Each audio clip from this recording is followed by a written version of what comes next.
রাজনৈতিক পট পরিবর্তনের পর বাংলাদেশের তারকা অলরাউন্ডার সাকিব আল হাসানের ক্রিকেট ক্যারিয়ার একরকম শেষই হয়ে গেছে। প্রথমে হত্যা মামলার আসামি হওয়া সাকিবের ওপর সবশেষ চেক প্রতারণার মামলায় গ্রেফতারি পরোয়ানা জারি করেছে আদালত।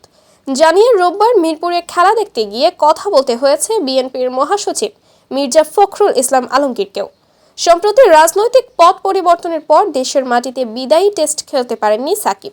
এরপর খেলতে পারেননি বিপিএলেও। সুযোগ ছিল চ্যাম্পিয়ন্স ট্রফিতে খেলার, তবে তার আগে বোলিংয়ে নিষেধাজ্ঞায় পড়েন এই অলরাউন্ডার। ফলে চ্যাম্পিয়ন্স ট্রফির দলেও জায়গা হয়নি তার।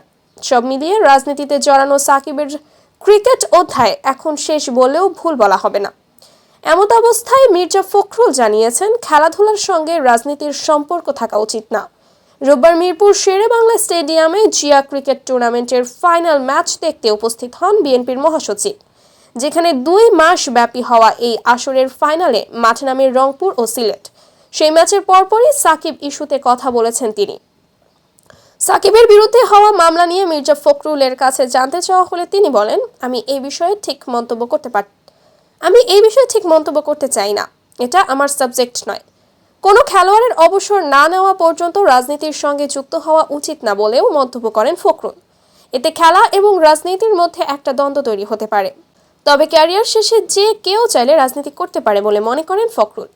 তিনি বলেন, আমি ব্যক্তিগতভাবে মনে করি যে খেলাধুলার সঙ্গে রাজনীতির সম্পর্ক থাকা উচিত না, এবং যেটা চলমান অবস্থাতেও না। ভবিষ্যতে যারা খেলা ছেড়ে দেবেন তারা রাজনীতি করতে পারেন, এটা তাদের অধিকার। তবে এটা ব্যক্তিগত ব্যাপার আমি মনে করি, এবং এই অধিকার মানুষের সকলেরই থাকা উচিত।